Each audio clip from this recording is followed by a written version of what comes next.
নমস্কার দর্শক, আমার ইউটিউব চ্যানেলে আপনাদের সকলকে স্বাগত জানাই।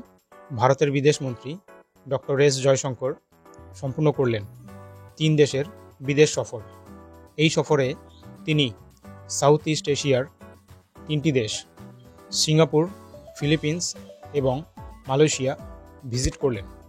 সাধারণত ভারতের অ্যাক্ট ইস্ট পলিসিকে আরও বেশি গতি প্রদানের জন্য এই সফর, যা 2014 সালে প্রধানমন্ত্রী নরেন্দ্র মোদীর নেতৃত্বাধীন প্রশাসন চালু করেছিল। এই সফরে সাউথ ইস্ট এশিয়ার এই দেশগুলোর সাথে ডিপ্লোম্যাটিক রিলেশনের উপর অনেক বেশি জোর দেওয়া হয়েছে। মালয়েশিয়াতে ভারত ও চায়নার সম্পর্ক নিয়ে প্রশ্নের উত্তরে বিদেশমন্ত্রী চীনের প্রতি কড়া বার্তা দিলেন।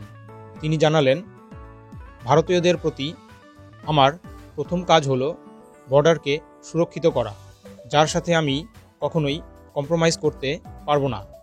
একই সাথে তিনি চীনের প্রতি বন্ধুত্বের বার্তাও দিয়েছেন।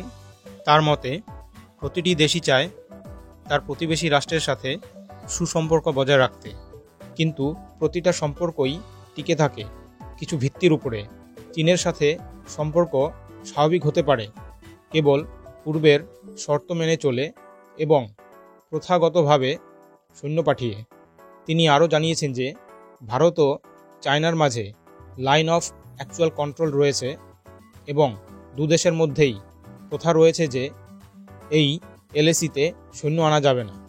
দুদেশই দূরত্ব বজায় রাখবে এবং ভারত চায় এই সম্পর্কে স্বাভাবিকতা।